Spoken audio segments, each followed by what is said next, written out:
Hey everyone, Anthony here, and I'm back after a month away. I've been busy participating in or working at various summer camps, basically just making the most of my last summer before college. So that's where I've been, and I'm returning with a good old-fashioned tutorial. Today's topic is photos, specifically how to put photos in your video and make them a little more interesting. You don't necessarily want to just slap it on screen or have it sit there on a black background, because let's face it, that's a little boring. So in this video, I'm going to show you 5 different photo in video effects that I've personally used. And yeah, that's it. That'll be the tutorial. Let's get started. Tip number 1, the Ken Burns effect, aka just a zoom or a pan. Honestly, you probably already know what it is, especially if you've used iMovie before, but it is an important part of pretty much all the other effects. It can be anything from a slow zoom in or pan across the photo, but the main idea is to have some sort of motion so that the photo isn't just sitting there. A lot of video editors will have a tool to achieve this effect pretty easily, for example in Filmora, like I'm demonstrating right now,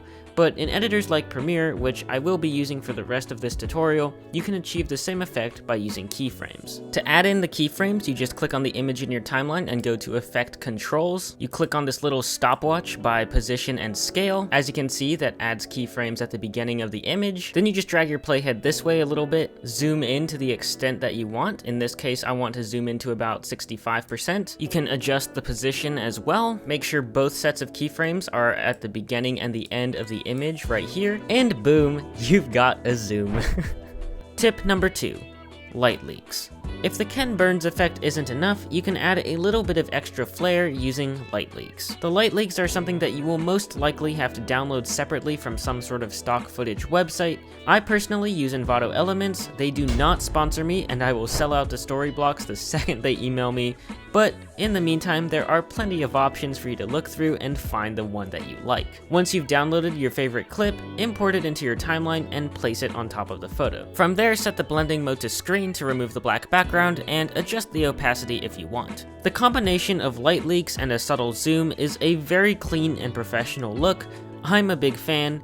Moving on to the next one. Tip number 3, the white background / fine art effect. I also like to call this the art gallery effect because it does kind of look like your photo is on a wall in an art gallery, which makes it appropriate for photography themed videos. You start with a color matte, set it to white, and stretch it out across your timeline. From there, you bring in your photo and resize it so that it's right in the middle of the white background. You can just leave it like this, but I like to add a drop shadow effect, which you can of course find in the effects panel, and then I'll typically set the distance to 70 and the softness to 200, which looks pretty realistic and adds a lot of depth. Again, you can choose to pair this effect with a slow zoom in or out, and voila. Tip number 4, the blurred background. This effect takes your photo out of the snobby art gallery and is just a good clean look for your average video. You basically just put the same photo in the timeline twice, one on top of the other, and then for the photo on the bottom, you expand it until it fills the frame and effectively functions as the background. Then you go to the effects panel, find the Gaussian blur effect,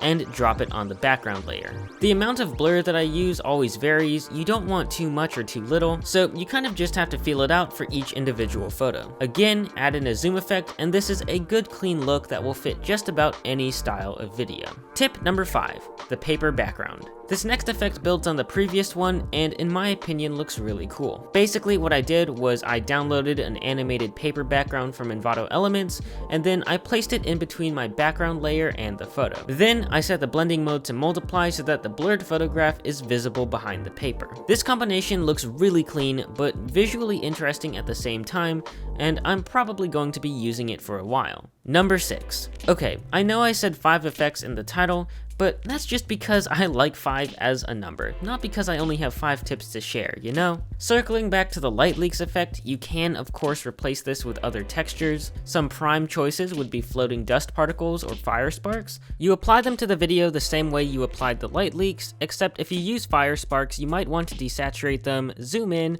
or reduce the opacity. Just small tweaks to help them fit the photo better. Tip number 7, if all else fails, honestly, just use a template or something. There are tons of slideshow templates available on Envato Elements. Again, I'm not sponsored by them, I swear, but these templates do combine a lot of different effects and animations to make your slideshows as visually interesting and potentially as over the top as possible.